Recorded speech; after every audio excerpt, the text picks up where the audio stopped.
नमस्ते दोस्तों, आज हम भागवत गीता के पहले अध्याय के 7वें, 8वें और 9वें श्लोक का अर्थ समझेंगे।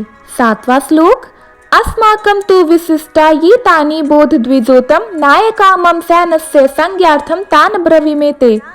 इस श्लोक का अर्थ है, कुरुक्षेत्र की युद्ध भूमि में दुर्योधन ने गुरु द्रोणाचार्य को पांडवों की सेना का विस्तृत वर्णन किया। इसके बाद उसने अपनी सेना के महारथियों और नायकों का परिचय दिया। वह अपनी सेना की ताकत और क्षमता को दिखाने का प्रयास कर रहा था ताकि गुरु द्रोण को प्रेरित कर सके और अपनी विजय की उम्मीद बनाए रख सके। दुर्योधन ने कहा, गुरुदेव, अब मेरी सेना के विशिष्ट योद्धाओं को सुनिए। ये वो योद्धा हैं जो मेरी सेना के प्रमुख नायक हैं। मैं आपको इनके नाम बताता हूँ ताकि आप इन्हें भली भांति जान सके। दुर्योधन ने अपनी सेना के महारथियों का वर्णन किया। पहला, भीष्म पितामह, कौरवों की सेना के सेनापति और महान योद्धा। उनकी युद्ध नीति और अनुभव सेना के लिए आधार स्तंभ थे। द्रोणाचार्य, महान गुरु और कौरव सेना के रणनीतिकार। उनकी उपस्थिति ने कौरवों को अजय प्रतीत कराया। कर्ण, अजय योद्धा और दानवीर, जो दुर्योधन के सबसे करीबी मित्र और समर्थक थे। दुर्योधन के भाई, 100 कौरवों की सेना में कई भाई वीर योद्धा थे। अश्वत्थामा, द्रोणाचार्य के पुत्र और एक अद्भुत योद्धा थे। कृतवर्मा, यदुवंशी योद्धा थे, लेकिन वो श्री कृष्ण के मित्र थे, पर वो कौरवों की तरफ से युद्ध कर रहे थे। शल्य, मद्र देश के राजा, जो कौरवों की सेना में शामिल हुए थे। दुर्योधन ने अपनी प्रमुख योद्धाओं का नाम गिनाकर गुरु द्रोण को यह जताने की कोशिश की कि उसकी सेना में भी महान योद्धाओं की कमी नहीं है।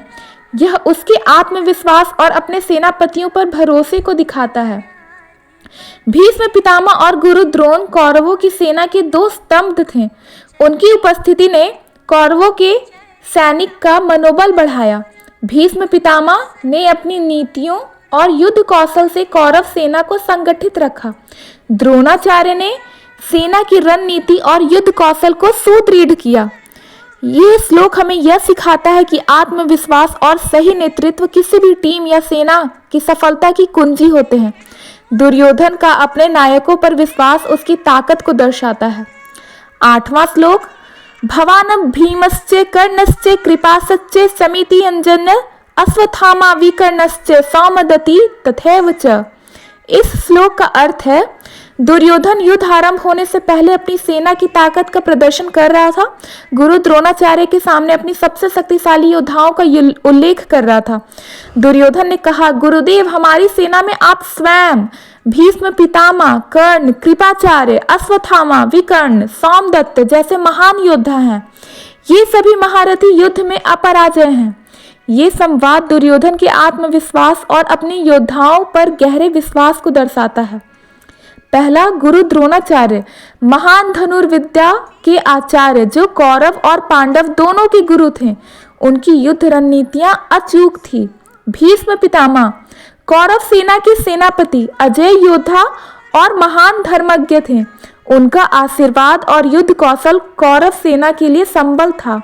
कर्ण, कौरवों के सबसे पराक्रमी योद्धा और दुर्योधन के प्रिय मित्र। कर्ण की युद्ध क्षमता और उनकी प्रतिज्ञा कौरवों के लिए अजय शक्ति का प्रतीक थी। कृपाचार्य, महान गुरु और अद्वितीय योद्धा। कृपाचार्य का अनुभव और शौर्य कौरव सेना को अत्यधिक बल प्रदान करता था।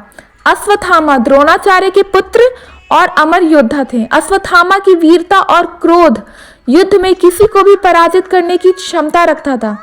विकर्ण, कौरवों का एकमात्र ऐसा भाई था जो न्यायप्रिय था। विकर्ण अपनी ईमानदारी और युद्ध कौशल के लिए जाना जाता था। सौमदत्ति, मद्र देश का योद्धा और शल्य का पुत्र। सौमदत्त का युद्ध कौशल और दृढ़ कौरव सेना के लिए प्रेरणादायक थी।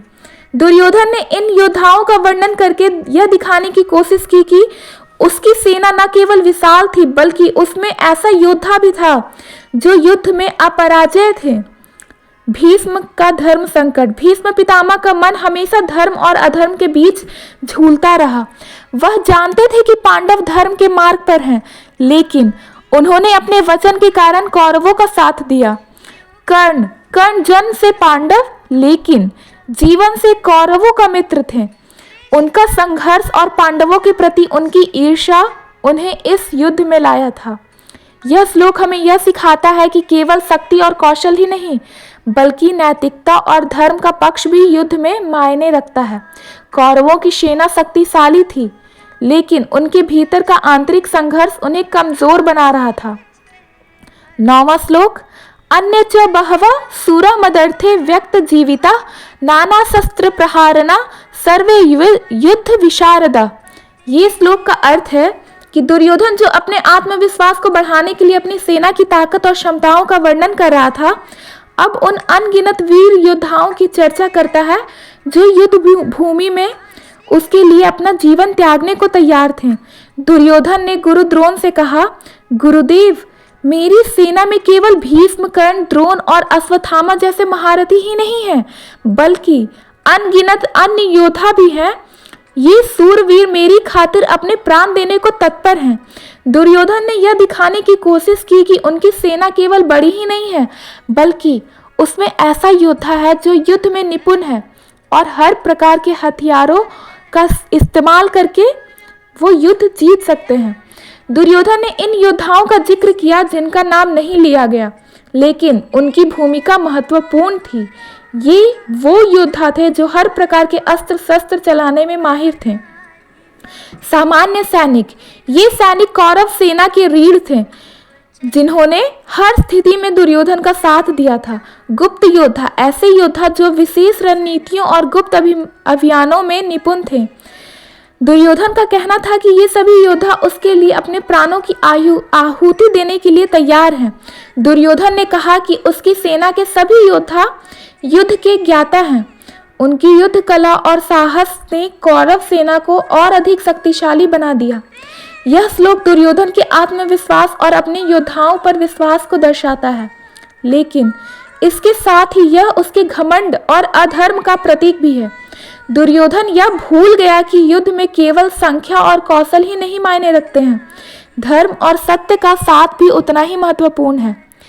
ये कहानी का हमें यह सिखाती है कि नेतृत्व में अपने साथियों पर भरोसा करना महत्वपूर्ण है, लेकिन यदि नेतृत्व अधर्म के मार्ग पर हो तो उसकी शक्ति भी विफल हो जाती है।